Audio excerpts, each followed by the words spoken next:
Bonsoir, cher Tidiane Diao. Bonsoir Aram Touré, bonsoir à tous. Dans quelques instants, les titres de cette édition. juróom-ñetti waxtu ci guddi jot na yéen ñii di kilifa ba yéen a ngi bàyyi xel ak yelleefu xale yi ci mbas mi nañu ànd aar gune yi.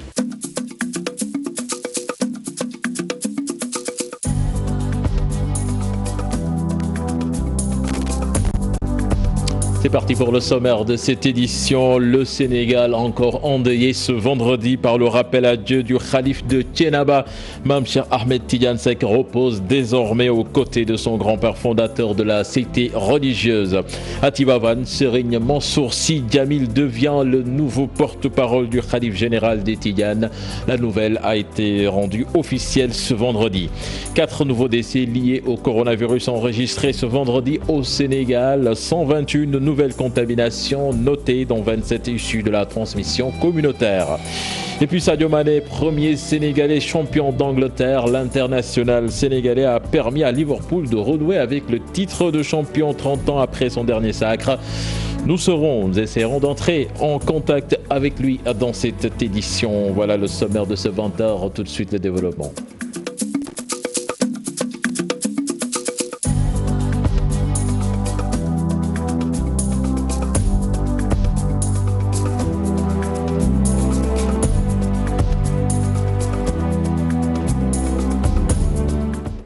Bonsoir et bienvenue à toutes et à tous. Thiénaba, la Oumma islamique encore endeuillée après Serigne Pape Malick Sy, le khalife de Thiénaba. Mame Cheikh Ahmed Tidiane Seck nous a quittés très tôt ce matin. Il a été inhumé aux côtés de son grand-père fondateur de la cité religieuse. Des fidèles sont venus de toutes les localités pour lui rendre un dernier hommage. On voit tout cela dans cette correspondance signée Cheikh Anta Diop et Seyla Tir. Le khalife général de Thiénaba tire sa révérence à l'âge de 90 ans. Il s'en est allé sans murmure, laissant derrière lui un riche patrimoine. Les fidèles sont venus de tous les coins et recoins du pays pour lui rendre un dernier hommage. Un grand homme que tout la Oumma islamique a perdu. Mais nous allons, Inch'Allah, à partir d'aujourd'hui, commencer à méditer de la leçon dont il nous a légué, Serigne Cheikh Ahmed Tidiane Seck. C'est de nous cramponner à la corde divine, à la bonne marche de cette cité religieuse Thiénaba qui pratique un islam orthodoxe qui nous a été légué par Serigne Thiénaba, Mame Ahmadou Ndak Seck. Celui que Serigne Abdou Aziz Sy Al Amine surnommé affectueusement Kang avait une parfaite maîtrise des sciences en général du Coran. Mame Cheikh Ahmed Tidiane Seck était un homme de Dieu multidimensionnel, presque un savant. C'était un vénéré, un saint homme, quelqu'un qui maîtrisait, qui mémorisait le Coran. Il était même agrégé en grammaire du Coran. Son amitié avec Serigne Abdou Aziz Al Amine, c'était le Coran. Chaque fois que Serigne Abdou Aziz Al Amine rencontrait le khalife, il lui parlait du Coran et il avait une forte somme qu'il donnait au khalife. Serigne Cheikh Ahmed Tidiane Seck a été inhumé aux côtés de son grand-père, Serigne Amary Ndak Seck, fondateur de cette cité religieuse de Thiénaba Seck. Puis retenez que Serigne Mansour Sy Djamil est le nouveau porte-parole du khalife général des Tidianes. La nouvelle a été officialisée ce vendredi après le décès de Pape Malick Sy. Le Sénégal enregistre 4 nouveaux décès liés au coronavirus, 121 nouvelles contaminations donc sur 1057 tests réalisés, 15 cas importés à l'AIBD, 79 cas contacts et 27 cas communautaires. 27 patients graves sont suivis et en réanimation et 31 déclarés guéris. Vous avez suivi dans les éditions Wolof les explications du docteur Aloïse Waly Diouf. La mise en quarantaine volontaire du chef de l'État n'entrave en rien le bon fonctionnement du pays. Depuis le début de la pandémie, le gouvernement et les services ont développé le télétravail. Donc cet état de fait n'a aucunement d'effet sur le bon fonctionnement de l'État. Ce sont les paroles de Seydou Gueye que je vous propose d'écouter, des paroles recueillies par Pape Faraning et Ahmadou Ba. Ayant été en contact avec une personne qui s'est révélée positive au coronavirus, le président de la République a fait le test et il est négatif. Ça, c'est la chose que nous savons avec certitude. Il a pris la décision, conformément à son message, de respect des gestes barrières, de la distance physique, de se mettre en quarantaine pour se protéger et protéger les autres.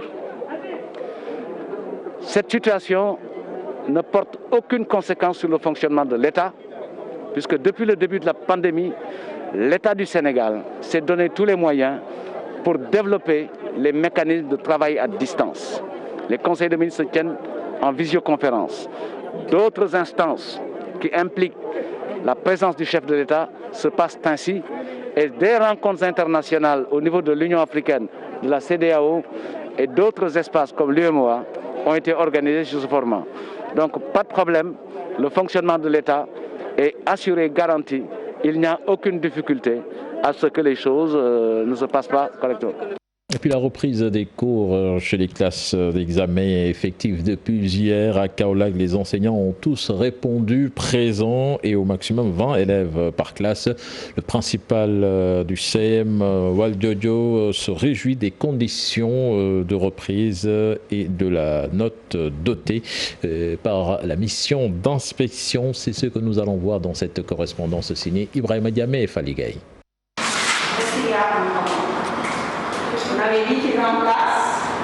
Dans une salle de classe de 3e au CM Valdiodio, Madame Kébé dispense son cours de français à une vingtaine d'élèves candidats au BFM. Mesure barrière bien respectée, ils sont tous munis de masques et assis en élève par table. Sur les 205 élèves candidats au BFM que compte cet établissement, les 22 étaient absents alors que tous les enseignants ont répondu présents selon la principale du CM. Ils ont répondu massivement à l'appel quand même. Peut-être nous pouvons déplorer l'absence de 22 élèves, dont 12 filles, et nous espérons les revoir les jours à venir. Dans cet établissement, tout le dispositif relatif aux mesures barrières est visible partout dans la cour de l'école, des lave-mains et tout le monde, élèves comme enseignants, chacun porte son masque. Et dans les classes, vous avez un effectif qui varie entre 18, 19 et 20. La direction de l'école a reçu d'ailleurs une mission de l'inspection de l'éducation. L'inspecteur est venu voir si tout est en place, que ce soit la salle d'isolement, comme on appelle, nous on l'appelle ici la salle Covid. Est-ce que on a mis ça sur pied? Est-ce que le flashage a été fait? Est-ce que le dispositif est présent? Vraiment, et il a lui-même remarqué en entrant dans l'école que devant chaque salle, il trouve là-bas, il aperçoit un dispositif de lavage des mains. Il m'a aussi posé des questions sur la présence des enseignants. Il a mis satisfaisante. J'ai dit, monsieur l'inspecteur, il fallait mettre effectif parce que tout le monde est là. Il n'y avait pratiquement pas de quoi qu'à signaler donc au CM2 Valdiodio de Kaolack en ce début de reprise des cours, à part certaines fenêtres délabrées et des ardoises endommagées du haut des salles de classe. Concernant toujours cette reprise des cours, le transport est considéré comme une partie du problème. Mais les élèves rencontrés disent n'avoir rencontré aucune difficulté pour rallier leurs écoles respectives avec le respect des gestes barrières. C'est un reportage signé Pape Faraning et Ahmadouba. Ce sont ces moyens de transport en commun, car rapide bus ou Ndiagandiaï, que les élèves empruntent pour rejoindre leur établissement. Ils estiment n'avoir rencontré aucune difficulté particulière. On n'a pas de difficultés quand même. Alhamdulillah. Non. C'est comme Vous quittez Cameroun. Parfois c'est mon mari qui m'amène. Parfois je prends le Ndiagandiaï pour venir. C'est pas difficile? Non, c'est pas difficile. Par rapport à ce qu'on imaginait, mais c'est pas difficile, on s'adapte. Le problème de transport ne se pose pas? Non, moi je marche pour venir à l'école. Avec l'assouplissement des mesures de restriction dans le secteur des transports, les bus font le plein. Toutefois, les élèves respectent à la lettre les gestes barrières. Les gens respectent bien les mesures barrières. Nous les respectons bien. Oui, parce que les bus maintenant, c'est une personne par chaise et tout le monde porte des masques. Oui. Voilà, j'ai bien porté. Un facteur favorable, l'heure des cours, 9h, 13h ou 14h selon le niveau. Les élèves ont du temps pour ne pas arriver en retard. Ça nous convient de ne pas venir en retard. 9h c'est bien, parce que quand on lève à 7h du matin, avant 8h, on va finir tout. Parce que 9h, 13h, il y a chaque cours, 4 heures de temps, cours 2 heures de temps. L'un des défis majeurs pour la reprise des cours dans ce contexte de pandémie, le transport, un secteur très affecté par la Covid-19. Coronavirus et riposte, les mises en garde des autorités contre les dangers d'un relâchement sont toujours d'actualité. Certains Sénégalais semblent baisser la garde alors que le nombre de cas de Covid augmente. C'est une chronique signée Ibou Youfa. La principale difficulté aujourd'hui pour les autorités est que les clignotants sanitaires sont tout rouges. Face à la pandémie Covid-19, les indicateurs épidémiologiques sont sur une courbe ascendante et beaucoup de chiffres encore négatifs. Le Sénégal a franchi la barre des 95 décès liés au coronavirus. Les cas communautaires sont légion, 2062 malades encore sous traitement. La situation est tendue, mais c'est comme si certains Sénégalais ont hâte de renouer avec les vieilles habitudes. De plus en plus de voix s'élèvent pour réclamer un retour à la normale. Les raisons avancées sont multiples. Les analyses tournent autour de motivations économiques, sociales ou politiques. Côté éducation, après une deuxième tentative, les acteurs du monde scolaire retrouvent le chemin de l'école, même si certains enfants et autres enseignants avaient perdu contact avec l'institution depuis le début du confinement. Avec ce nouveau calendrier, la reprise n'est pas au repos. Après la chaleur, l'hivernage, la peur d'un virus ou la lourdeur d'un protocole sanitaire, et pendant ce temps, le virus Covid-19 continue de circuler sur l'ensemble du territoire avec une bonne présence dans la capitale. Beaucoup de Sénégalais auraient baissé la garde, autant de raisons qui font dire que la présence est encore de mise. Prévention, tout comme sensibilisation, l'idée est de continuer le combat contre le virus. Il s'agit de renforcer la barrière pour mieux tenir face au risque de contagion. Des appels incessants pour inciter la population à se dresser un bouclier solide contre la pandémie. Ce mal planétaire qui a fini de faire mousse, les conséquences perceptibles dans beaucoup de secteurs d'activité. Côté social, la vie communautaire présente déjà une image écorchée. L'instinct de survie ou la peur de l'autre s'invite dans le quotidien. La réouverture des classes et son protocole sanitaire, l'hivernage et ses exigences, la reprise des activités qui riment parfois avec rassemblement. La situation du moment appelle encore à la prudence, communiquer et alerter pour faire comprendre aux uns que le virus est... Autre aspect de l'actualité sur le chapitre judiciaire, retenez que concernant le procès du meurtre de Binta Camara, le délibéré est prévu le 22 juillet prochain. Une information de notre correspondant sur place, Moussa Omar Gueye. À Saint-Louis, pêcheurs et mareyeurs veulent des infrastructures pour une ville où la pêche joue un rôle primordial dans l'économie. En effet, avec la canicule, beaucoup de poissons pourrissent sur les quais de pêche. Sujet signé Ousseynou Diop et Habib Seg. Le poisson coûte très cher dans la région de Saint-Louis. À cause de la chaleur, le prix de la glace est très élevé. Dans la capitale du Nord, l'économie est au ralenti à cause du manque d'usines de conservation et de transformation du produit. Une situation décriée par les pêcheurs de Saint-Louis. Le président Macky Sall doit davantage soutenir les pêcheurs. Nous réclamons la réouverture de la seule usine de transformation des produits halieutiques à Saint-Louis. Nous sommes confrontés au même problème. Il n'y a pas d'usine de conservation. C'est la seule solution pour soulager les pêcheurs. Selon les acteurs de la ville, l'État doit accélérer la réouverture de l'usine Mouka, fermée depuis des mois. Cette usine produisait à elle seule 200 tonnes de farine de poisson par jour. Cette année, la campagne a été mauvaise. Nous avons rencontré d'énormes difficultés. Nous avons des licences de pêche, mais la situation est très dure. On ne peut plus vendre normalement le poisson. Mais si l'État autorise la réouverture des usines de transformation comme celle de Mouka, on pourrait s'en sortir. Aujourd'hui, l'État doit prendre en compte nos préoccupations. Il faut des usines de conservation et de transformation pour que la pêche puisse nourrir correctement toute la population de Saint-Louis. Chaque année, 110 000 tonnes de poissons sont débarquées dans les quais de pêche de Saint-Louis. Aujourd'hui, avec la pandémie de Covid-19, tout est au ralenti dans la capitale du Nord.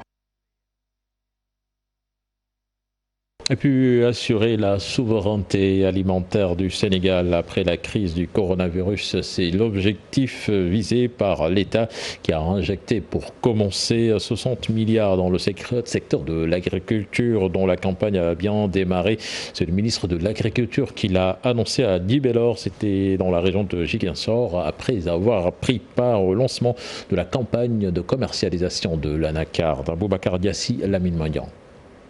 Assurer la souveraineté alimentaire du Sénégal au sortir de la crise du Covid-19, c'est l'objectif visé par l'État, annoncé ici à Djibélor par le ministre de l'Agriculture et de l'Équipement rural. Le président de la République nous a instruit de travailler pour que dès cet hivernage, le Sénégal puisse assurer quasiment sa sécurité alimentaire, sa souveraineté alimentaire. La campagne a démarré. Aujourd'hui, à Ziguinchor, nous sommes sous la pluie. Le président de la République a dégagé 60 milliards pour l'achat d'intrants agricoles et d'accompagnement des producteurs. La mise en place des intrants est quasiment terminée. Un peu plus tôt, le ministre Moussa Baldé participait ici au lancement de la campagne anacardière, présidée au port de Ziguinchor par le ministre du Commerce. Cette activité s'inscrit dans le cadre de la campagne de commercialisation de l'anacarde. Comme vous le savez, le transport de l'anacarde est fondamental dans la réussite de la campagne, et dire que cette filière anacarde est une filière porteuse, est une filière qui apporte beaucoup de richesses dans la région et qu'il est important qu'on lui accorde davantage d'attention, ce qui nous a permis de passer de 55 tonnes de noix exportées en 2017 à plus de 55 000 tonnes exportées en 2019. C'est dire que l'État a beaucoup fait pour que plus de 55 000 tonnes d'anacarde puissent être exportées à partir du port de Ziguinchor. Ça voudrait dire que cette spéculation a été multipliée par 1000 en 2 ans. Aujourd'hui, si les navires de cette dimension arrivent à Cossé, c'est parce que l'État a eu à mettre plus de 20 milliards, n'est-ce pas, pour rendre ce fleuve navigable. Le ministre du Commerce et celui de l'Agriculture et de l'Équipement rural ont visité plusieurs magasins de stockage de l'anacarde à travers la ville, mais aussi cette usine de transformation en construction dans la capitale sud du pays. Facture d'électricité anormale. L'agence de régulation des télécommunications et des postes fait appel au service de l'agence de l'économie et la maîtrise de l'énergie. Une signature de convention de coopération a été faite. Objectif maîtriser et contrôler la consommation de l'énergie de l'ARTP. Suivons à ce propos les explications d'Abdouli, le DG de l'ARTP, interrogé par Alassane Ba et Youssou Baro. Cette rencontre découle d'un constat. Le constat, c'est que la facture de l'ARTP, la facture mensuelle de l'ARTP était assez conséquente. Nous avons demandé donc à nos équipes de se rapprocher de l'agence outillée en la matière pour nous accompagner dans le besoin de maîtriser cette facture. Donc c'est dans ce cadre qu'aujourd'hui l'AME a signé une convention de partenariat avec l'ARTP dont l'objectif principal, c'est de réduire considérablement la facture d'électricité de l'ARTP.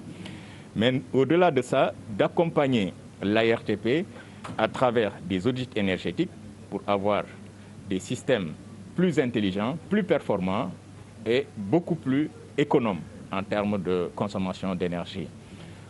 Aussi cela à travers des audits énergétiques, mais aussi des campagnes de formation et de sensibilisation.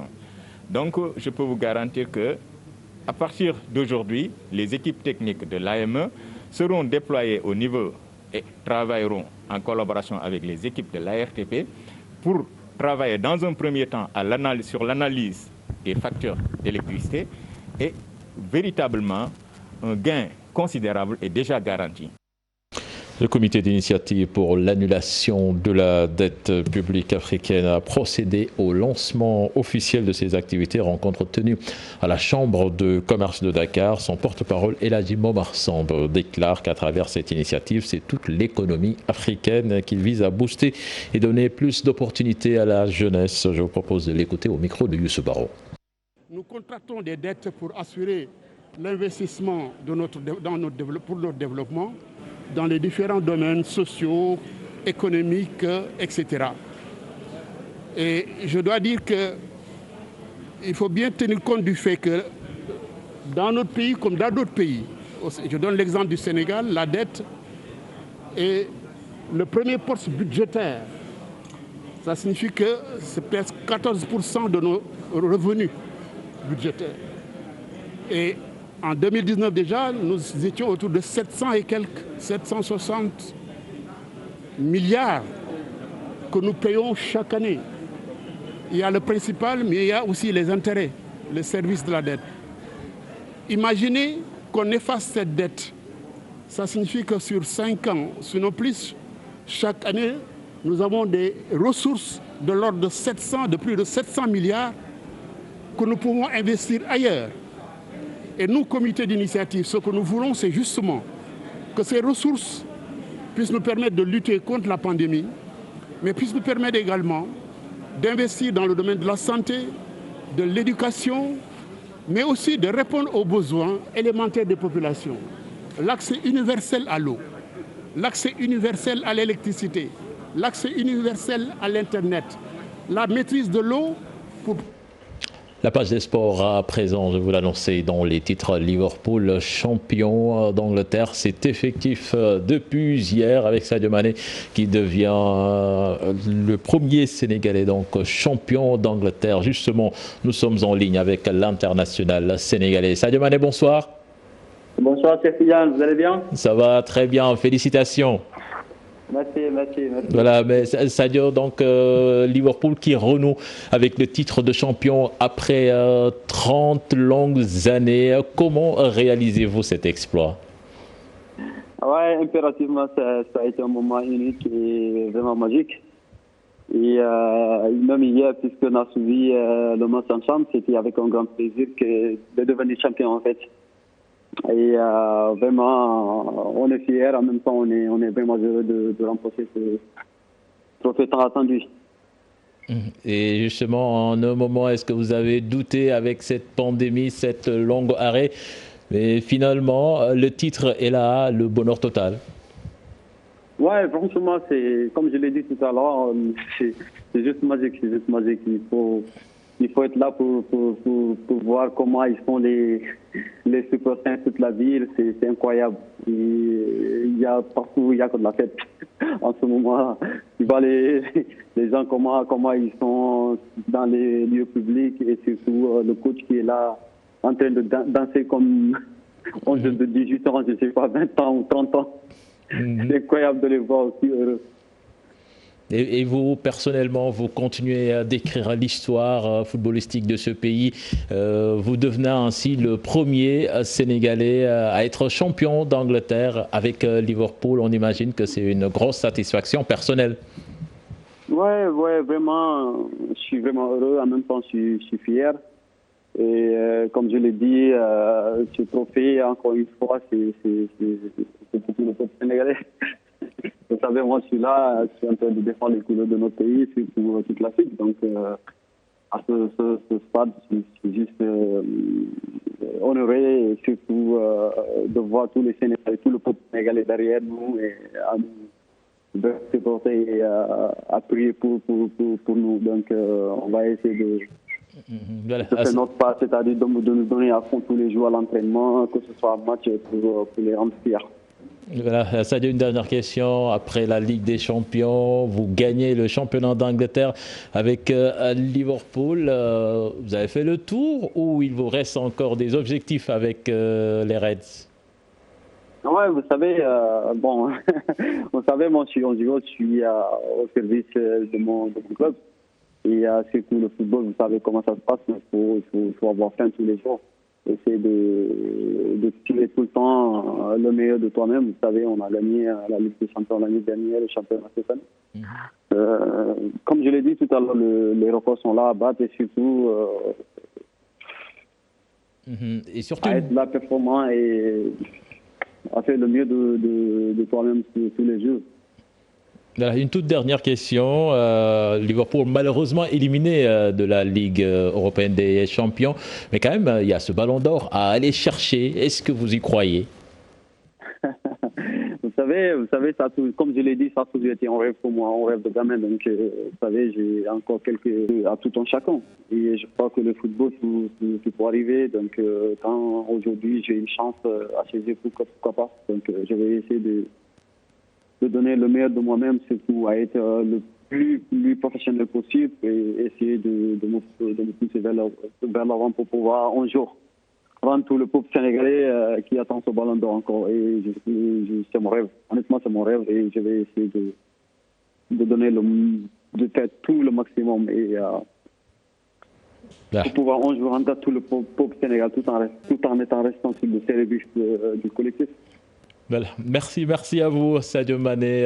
Merci pour cet entretien exclusif. Merci à vous aussi. Et encore une fois, félicitations. Merci encore, merci, et bonne soirée à vous. Voilà, Sadio Mané, donc premier Sénégalais champion en Angleterre, et ses coéquipiers donc ont survolé cette saison la Première Ligue pour offrir aux Reds leur 19e sacre, la fin de 30 longues années d'attente. C'est avec Cheikh Sadibou Diarra.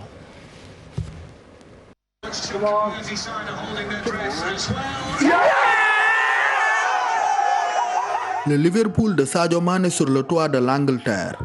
Un titre de champion à 7 journées de la fin de la saison 2019-2020 de Premier League qui vaut tout son pesant d'or.